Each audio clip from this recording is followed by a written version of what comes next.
नमस्कार बच्चों, कैसे हैं आप। आज हम एक मज़ेदार विषय पर बात करेंगे जो अक्सर आप सब छत पर सोते हुए सोचते होंगे या खुले आसमान की तरफ देखते हुए सोचते होंगे। तो आपके मन में वह विचार आता होगा, क्या? सोचिए। चांद। सही कहा ना मैंने। आप सभी जब कभी भी आसमान को निहारते होंगे तो आपके मन में वह विचार आता होगा कि ये चांद इतना चमकता क्यों है और इस चांद पर आंख, नाक और मुंह जैसे दाग क्यों बने रहते हैं। और आपका भी चांद के पास जाकर उसे निहारने का या चांद पर जाने का मन स्वयं करता होगा ना। करता है। तो चलिए आज मैं आपको चांद की सैर करवाती हूँ आपके इस पाठ 21 से। क्या है पाठ का नाम? हलीम चला चांद पर। तो देखिए हलीम की कहानी जरा देखिए। चलिए बोलिए मेरे साथ। हलीम ने एक दिन सोचा, आज मैं चांद पर जाऊंगा। वह रॉकेट के कारखाने में गया और एक रॉकेट पर बैठकर चल दिया। चलते चलते अंधेरा हो गया। हलीम को डर लगने लगा। उसको तो चांद तक का रास्ता पता नहीं था। थोड़ी देर में उसने चांद देखा और वह खुश हो गया। चांद पर हलीम को खूब सारे गड्ढे दिखे और बड़े बड़े पहाड़ भी, लेकिन वहां कोई पेड़ या जानवर नहीं थे, लोग भी नहीं थे। हलीम ने सोचा, ये भी कोई जगह है, चलो वापस घर चलें। वह रॉकेट में बैठकर घर लौट आया। तो देखा भी बच्चों। चलिए अब हम इसका अर्थ जानते हैं। इस कविता में एक लड़का है जिसका नाम हलीम है। उसने एक दिन सोचा कि वह चांद पर जाएगा। आप भी सोचते होंगे ना इसी प्रकार। अब देखिए बेटा कि जब हम कुछ करने की सोचते हैं तो क्या हम सारी बातें पूरे कर पाते हैं? नहीं ना, लेकिन हम उसकी कल्पना तो कर ही सकते हैं ना। तो इसी प्रकार यह लड़का हलीम भी कल्पना ही कर रहा है कि वह एक दिन चांद पर जाएगा और वह इस सपने को पूरा करने के लिए एक रॉकेट के कारखाने में चला गया और रॉकेट पर बैठकर चांद पर जाने लगा। अब चूंकि चांद बहुत दूर होता है तो वहां पहुंचते ही अंधेरा हो गया।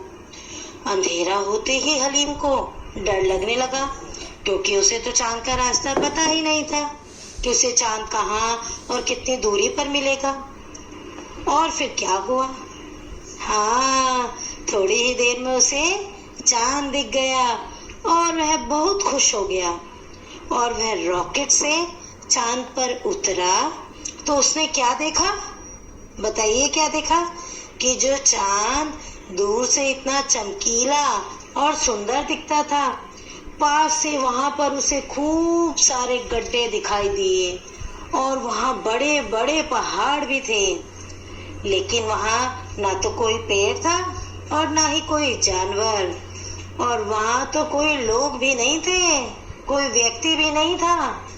फिर यह सब देखकर हलीम निराश हो गया और उसने सोचा, ये भी कोई जगह है क्या?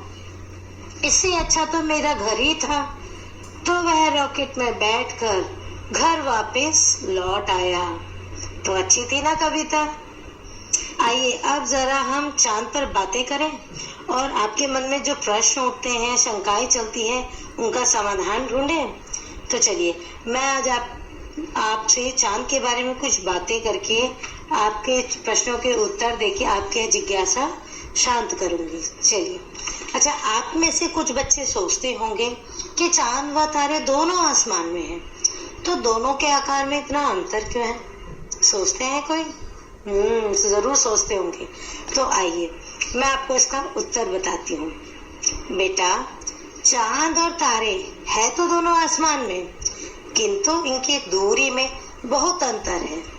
तारे चांद के मुकाबले आसमान में बहुत दूर हैं, इसलिए तारे दूर होने के कारण छोटे दिखते हैं, जबकि चांद की दूरी तारों की अपेक्षा कम है, इसलिए चांद बड़ा दिखाई देता है। समझ में आया?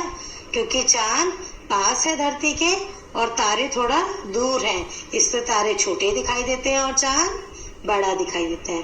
तो आशा है आपको यह उत्तर समझ में आ गया होगा। अब चलिए, अब मैं दूसरे प्रश्न पर बात करती हूँ, जो अक्सर हर बच्चा सोचता है। जब मैं छोटी थी मैं भी सोचती थी। आप सोचते होंगे कि चांद में आंख, नाक, मुंह जैसे आकार के दाग क्यों दिखाई देते हैं? सोचा है आपने? चांद पे भी दो आंखें सी दिखाई देती है, नाक दिखाई देता है, मुंह दिखाई देता है। कभी कभी आप देखिएगा, आज शाम को देखिएगा, आज रात को आप, कि चांद में आपको क्या दिखाई देता है। वो इसलिए दिखाई देता है क्योंकि पहली बात तो ये दाग है ही नहीं, ये दाग नहीं है बेटा, ये बल्कि बड़े बड़े गड्ढे और पहाड़ हैं जो चांद पर स्थित है। वही आप लोगों को दूरी होने के कारण आंख, नाक, मुंह के आकार में दिखाई देते हैं, और जिसे बच्चे अक्सर उनका मुंह समझ लेते हैं, चंदा मामा का मुंह बोलते हैं ना, चंदा मामा के आंख, नाक, मुंह दिखाई दे रहा है, किंतु वह आंख, नाक, मुंह नहीं होता। क्या होता है? बड़े बड़े गड्ढे और पहाड़। बहुत अच्छे। अच्छा, अब आप सोच रहे होंगे कि चांद पर धरती की तरह हवा होगी, पेड़ पौधे होंगे, मनुष्य सब होते होंगे। नहीं, ऐसा बिल्कुल भी नहीं है। चांद पर तो हवा तक नहीं है, जिस कारण यदि वहां कोई जाएगा ना तो उसके पैरों के निशान भी कई सालों बाद भी आप वहां पर देख सकते हैं। पर हाँ, चांद पर पानी की खोज भारत ने पता लगा ली है, और भारत ने ही यह पता लगाया था कि चांद पर पानी उपलब्ध है। अब आप सोच रहे होंगे कि चांद पर कौन कौन अब तक गया है, या चांद पर सबसे पहले कौन गया है? तो मैं आपको बताती हूँ। बिल्कुल सही। कौन? क्या बताया आपने? Neil Armstrong. यस, बिल्कुल ठीक। नील आर्मस्ट्रॉन्ग ही सबसे पहले व्यक्ति है जो चांद पर गए, और अभी तक पता है आपको, उनके पैरों के निशान अभी भी चांद पर मौजूद है। क्यों? क्योंकि वहाँ हवा नहीं है, तो वहाँ हवा नहीं चलती है, मिट्टी नहीं उड़ती है, तो जो चांद पर पैरों के निशान है वो उसी प्रकार अभी भी उपलब्ध है। आया समझ में? और हाँ, एक बात जो मैं आपको बताना चाहूंगी कि चांद पर गुरुत्वाकर्षण बल बहुत ही कम है, नेट पढ़ाई, जिसे आप इंग्लिश में ग्रेविटी कहते हो, जिस कारण आपका वजन वहां पर बहुत ही 5 गुना कम प्रतीत होता है, बहुत ही हल्का प्रतीत होता है। आपको ऐसा लगेगा कि आपका वजन बहुत कम हो गया है। जैसे मान लीजिए कोई 60 किलोग्राम का व्यक्ति वहां पर जाता है चांद पर, तो उसका वजन आपको पता है कितना महसूस होगा? 10 किलो के बराबर। हाँ जी, इतना कम, क्योंकि वहां पर गुरुत्वाकर्षण बल कम है, वहां पर ग्रेविटी कम है, इस वजह से वहां पर वजन बहुत हल्का प्रतीत होता है। 60 किलो का व्यक्ति 10 किलो का महसूस होता है। और हाँ, एक बात और, जो आप सोचते हो कि चांद इतना चमकता हुआ प्रतीत होता है, वो उसका अपना प्रकाश होगा। नहीं, यह बिल्कुल ऐसा बिल्कुल भी नहीं है, यह बिल्कुल गलत है। अपितु वह तो सूर्य से अपना प्रकाश ग्रहण करता है, यानी जो सूर्य का प्रकाश होता है उसी से चांद अपना प्रकाश भी ग्रहण करता है, यानी सूर्य चांद को अपना प्रकाश देता है, जिस कारण वह इतना चमकता प्रतीत होता है। और आप लोग धरती से केवल चांद का 60% हिस्सा ही देख पाते हैं। कोई भी व्यक्ति चांद का पूरा हिस्सा देख ही नहीं सकता, पूरा चांद देख ही नहीं सकता। हम सब केवल अभी तक चांद का कितना प्रतिशत हिस्सा देख पाए हैं? 60%। आया समझ में? और हाँ, अब आपको एक मजेदार बात बताती हूँ कि यदि आपके मोबाइल या कंप्यूटर में इंटरनेट स्पीड कम आ रही हो ना, तो आप चांद पर जाकर भी इंटरनेट सेवा प्राप्त कर सकते हैं। जी हाँ, आपने सही सुना, अमेरिका के नासा ने चांद पर वाईफाई की सुविधा भी दी है। अब आप सोच रहे होंगे कि नासा कौन है, तो मैं आपको बताती हूँ। नासा अमेरिका की एक स्पेस एजेंसी है, अंतरिक्ष अनुसंधान है, और इसका पूरा नाम national aeronautics and space administration है, जो संयुक्त राज्य अमेरिका की सरकार की शाखा है।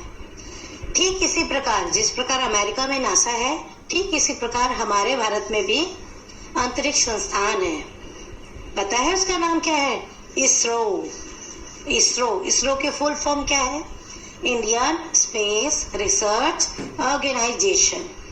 इसका मुख्यालय बेंगलोर में है और हमारा भारतीय अंतरिक्ष अनुसंधान भी नासा की ही तरह बहुत ही उन्नत है। जिस प्रकार नासा ने बहुत तरक्की की है, हमारे इसरो ने भी बहुत तरक्की की है और यहाँ तक कि इसरो ने ही मंगलयान जैसी उपलब्धि भी प्राप्त की थी। मंगलयान, आप जानते हैं ना मंगलयान की उपलब्धि। मंगल मिशन मूवी तो देखी होगी ना आपने। मंगल मिशन फिल्म नहीं देखी तो देखिएगा जरूर, यदि नहीं देखी तो जरूर देखना बेटा, बहुत अच्छी फिल्म है और आपको उससे बहुत कुछ सीखने को मिलेगा। चलिए, अब चांद की बहुत बातें हो गई, अब आते हैं इसके अभ्यास कार्य पर। तो खोलिए पृष्ठ 110, खोलिए। इसमें आपको लिखना है कि हलीम को रास्ते में क्या क्या दिखा होगा। जब वह चांद की यात्रा पे गया तो उसे रास्ते में क्या क्या दिखा होगा। ठीक है, तो लिखिएगा जरूर। फिर आते हैं अगले प्रश्न पर। जैसे हलीम चांद पर जाना चाहता था, तुम कहाँ जाना चाहते हो? आप लोग कहाँ जाना चाहते हो और तुम उस जगह कैसे जाओगे? वो तो रॉकेट पर बैठ के चला गया हलीम, आप कैसे जाओगे? तो सोचिए और लिखिए कि कहाँ जाएंगे और कैसे जाएंगे। ठीक है, अब आते हैं जरा हम अगले अभ्यास पर, अगले प्रश्न पर। वो है डर भगाने का। जिस प्रकार हलीम को अंधेरे से डर लगता था, आपको यह बताना कि आपको कब कब डर लगता है। हलीम को तो जब अंधेरा होता है उसे डर लगने लग जाता था, लेकिन आपको कब कब डर लगता है और उस डर को भगाने के लिए फिर तुम क्या करते हो? जैसे मान लो जब आपके घर में बिजली चली जाती है तो अचानक बिजली चले जाने पर आपको डर लगता होगा, है ना? तो आप क्या करते हैं? तब फटाफट लैंप या लालटेन जला लेते हैं।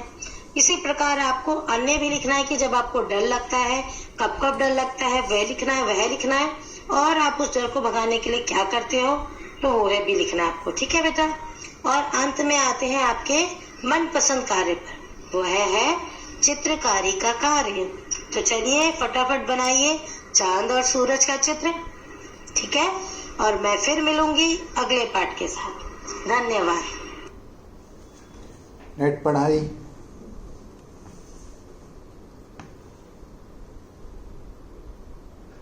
नेट पढ़ाई।